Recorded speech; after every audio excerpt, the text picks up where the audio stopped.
Kapolda, jajaran Polda, kepada seluruh Kapolres, jajaran Polres, Polsek semuanya. Kejar mereka, tangkap mereka, hajar mereka, hantam mereka.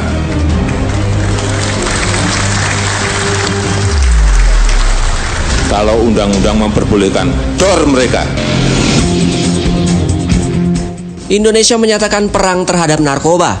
Berdasarkan data Badan Nasional Narkotika atau BNN, jumlah pengguna narkoba mencapai angka 6 juta orang. Indonesia kini dalam bahaya darurat narkoba. Temuan terakhir yang mengejutkan banyak pihak adalah ditangkapnya kapal yang membawa 1 ton narkoba di perairan Tanjung Berakit 15 Juli 2017. Tim gabungan Direktorat Narkoba Polda Metro Jaya dan Polresta Depok bekerja sama dengan Polda Kepulauan Riau dan Bea Cukai menangkap kapal yang diduga kuat membawa narkoba jenis sabu dari Cina. Barang bukti berupa 1 unit kapal Wanderlust dan tipe Pleasure Yacht berbendera Republik Sierra Leone berhasil diamankan, termasuk 5 orang tersangka dan semuanya adalah warga negara Taiwan. Berdasarkan informasi, Republik Sierra Leone adalah sebuah negara di Afrika Barat, tepatnya di pesisir Samudra Atlantik. Negeri ini berbatasan langsung dengan Guinea dan Liberia. Fakta ini membuat geram banyak pihak, tak terkecuali Presiden Joko Widodo. Presiden kembali menegaskan instruksi tembak di tempat para bandar narkoba yang beroperasi di Indonesia.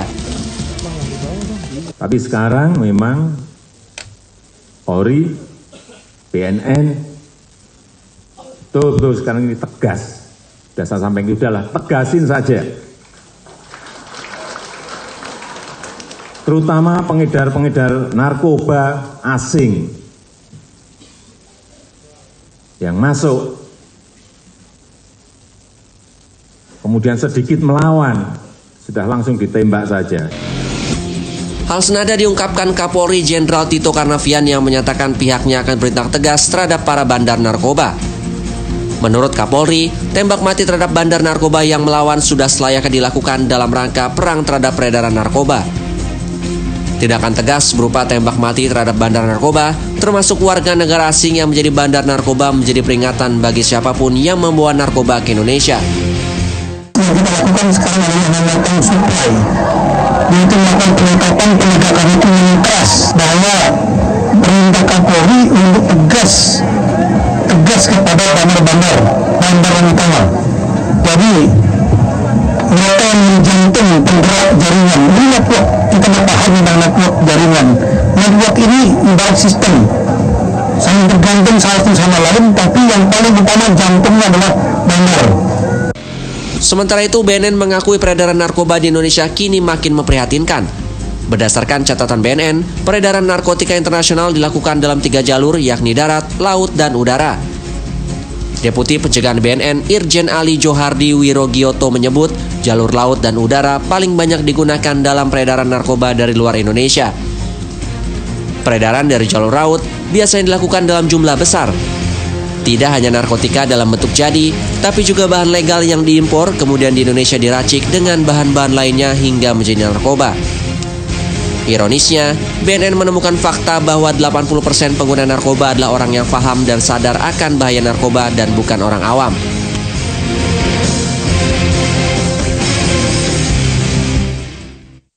Ya, pemirsa, maraknya peredaran narkoba di Indonesia disebabkan juga selain memang marketnya yang besar, juga dianggap hukum yang lemah, penegakan hukum yang lemah, sehingga Indonesia menjadi surga begitu ya peredaran narkoba ini. Presiden Jokowi sudah menegaskan bukan hanya hukuman mati tapi ditembak di tempat begitu ya. Kita akan membahasnya saat ini pemirsa, tembak di tempat bandar narkoba bersama narasumber ada Pak Tengku Nasrullah, ini pakar hukum pidana. Selamat malam Pak Nasrullah. Selamat malam Rahma, selamat malam pemirsa. Iya, ini selama ini selalu dikatakan bahwa penegakan hukum terutama terhadap bandar-bandar narkoba lemah begitu. Menurut Anda arti dari Presiden mengatakan ini sudah jelas agar ditindak tegas itu, agar aparat penegak hukum menindak tegas, tembak di tempat begitu. Kalau saya sependapat bahwa kepada bandar narkoba, gembong-gembong narkoba itu harus dilakukan tindakan tegas.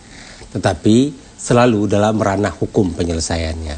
Tidak bisa kita karena gregetan sudah. Saya juga kalau melihat peredaran narkoba di Indonesia itu sudah mengerikan sekali. Di kampung saya itu sebuah kecamatan di Aceh itu Lamno. Di kampung-kampungnya sudah ada pengedar narkoba. Nah itu kan saya ngeri bener loh. Sabu semua ada, semua jenis itu ada loh di kampung saya itu. Itu desa bukan kecamatan, desa. Nah kalau di sana disebut kecil gitu ya, daerah Gampung. Nah terus saya melihat kalau kita lihat sekarang di semua level generasi, di level bawah, menengah, atas sudah terkena. Jadi oleh karena itu harus ada langkah-langkah yang extraordinary memberantas narkoba ini. Namun dalam ranah hukum, tidak boleh marah. Nah, kalau ngikutin emosi saya, bagusnya sih kalau yang namanya bandang narkoba dicincang-cincang aja selesai. Tetapi kan tidak begitu hukum berbicara. Nah, apalagi kalau saya berada dalam posisi jabatan tertinggi di sebuah negara. Saya harus bicara karena bahasa saya itu bisa menjadi hukum loh nanti. Ya. Presiden menyampaikan sesuatu bisa dalam sebuah pidato, ya. Itu hukum loh. Hukum yang harus diikuti oleh bawahannya. Nah, kecuali ada slip lidah. Mungkin beliau akan memperbaiki. Nah, tapi saya membaca kalimat-kalimat, menerjemahkan kalimat-kalimat yang disampaikan tadi seperti yang dikutip oleh televisi tadi. Hajar mereka, hantam mereka, dor mereka. Dor. Nah itu kan saya anggap itu bahasa di luar hukum. Tidak pada tempatnya Presiden mengatakan itu.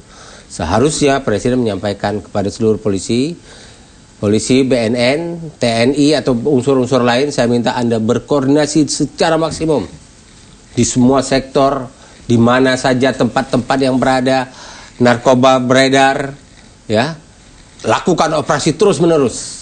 Tapi itu kan sudah dilakukan, Pak. Tapi nyatanya bahkan yang dihukum mati pun tidak dieksekusi begitu, Pak. Nah itu masalahnya kan ada di tangan Presiden. Sekarang kalau memang gregetan Presiden dengan itu, perintahkan Jaksa Agung. Karena di bawah Presiden Jaksa Agung. Jaksa Agung saya minta semua kasus pengedar narkoba tuntut hukuman mati. Begitu sudah inkrah, segera eksekusi. Itu Presiden bisa menyampaikan seperti itu. Jangan kayak kemarin itu begitu ada mau eksekusi terjadi kegalauan, tekanan internasional sedikit galau. Nah itu yang nggak boleh, tegas kalau mau. Tapi ini hukum mati saja masih debatable begitu ya, ada yang setuju ada tidak. Apalagi ini hukum tembak di tempat bagaimana? Ya kalau hukum mati debatable begini, orang boleh berpendapat. Apa saja kita sampaikan sebuah ide, orang bisa berbeda pendapat. Tapi hukum positif kita membolehkan itu. Nah, tapi hukum tembak di tempat ini apa Pak yang hukumnya? Nggak ada hukum tembak di tempat itu, hukum preman liar dan bahasa marah. Nah, saya anggap. Tapi pihak kepolisian sering melakukan juga kan, saya teroris seperti itu. Begini, ketika polisi melakukan tembak di tempat, biasanya ada sebuah perlawanan di lapangan yang dihadapkan pada keadaan. Tembak di tempat itu hanya bisa kalau dia tidak ditembak akan membahayakan nyawa dari aparat. Bukan kalau ditembak dikejar lari tembak di tempat, ya itu udah salah hukumnya. Misalnya lari tembak di tempat, kecuali dia memegang senjata lain dan mengancam jiwa aparat penegak hukum dibolehkan. Nah, tapi bukan dengan bahasa seperti itu sebuah kebijakan. Jadi sekarang kalau ada gembong narkoba ngelawan sedikit, nah kan sedikit melawan, tadi kan bahasa seperti itu ya, ngelawan sedikit, tembak di tempat, misalnya mau ditangkap, apaan sih tembak, nah, itu kan nggak bisa begitu kali, itu kan sudah termasuk kategori tembak melawan sedikit.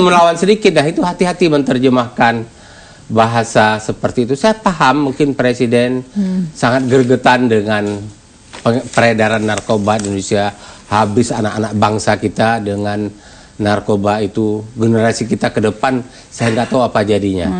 Gregetan tapi harus dalam ranah hukum penyelesaian. Tapi kalau sudah seperti ini lantas bagaimana nih aparat penegak hukum menyikapi, atau kan diabaikan saja pidato Presiden itu, atau harus dilaksanakan? Jadi pidato Presiden tersebut harus diterjemahkan dengan makna bahwa harus ada operasi besar-besaran terhadap narkoba. Besar-besaran itu bukan hanya mencegah masuk narkoba, termasuk di titik-titik narkoba itu beredar. Ya, kita banyak tahu di titik mana narkoba beredar selama ini, ya. Kemudian ambil langkah-langkah hukum yang sangat tegas, misalnya begitu ditangkap langsung tahan, tidak ada upaya penangguhan penahanan. Nah, kemudian langsung jaksa penuntut umum menuntut hukuman mati nanti.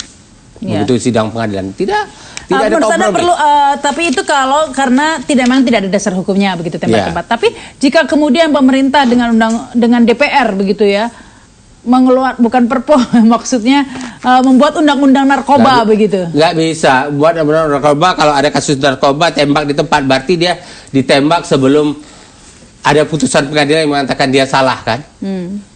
Apakah kita mau negara kita seperti itu? Tidak tiap hari. Crime, kalau gitu. Extraordinary, proses penanganannya harus extraordinary, cara-caranya, tapi bukan langsung tembak tanpa diadili kebenaran. Karena kalau proses pengadilan bisa saja nanti seseorang yang dianggap lawan politik dituduh gembong narkoba, pelan tembak di tempat. Enggak, karena misalnya kan begini, kalau kadang-kadang kalau proses pengadilan kan waktunya lama, banding, kasasi, memakan sama lah kayak ormas dibubarkan. Bisa saja itu dibuat singkat. Misalnya untuk kasus-kasus narkoba, setelah putusan pengadilan berkekuatan hukum tetap, selesai, kecuali satu tok upaya hukum, PK. Silahkan ajukan PK kalau ada bukti baru, kalau tidak eksekusi, bisa seperti itu, disingkatkan. Tapi tidak dengan mengatakan tidak ada lagi proses jadi panjang segala macam. Panjang apa boleh buat, kejahatan apapun harus diikuti. Baik. Coba Anda bayangkan kejahatan yang orang memakan tubuh manusia, tetap saja kan dia harus diproses. Baik. Kejahatan sejahat apapun harus ada proses hukum untuk menembaknya dia itu. Baik, kita harus break dulu ya pemirsa, kami akan kembali setelah pesan-pesan berikut ini.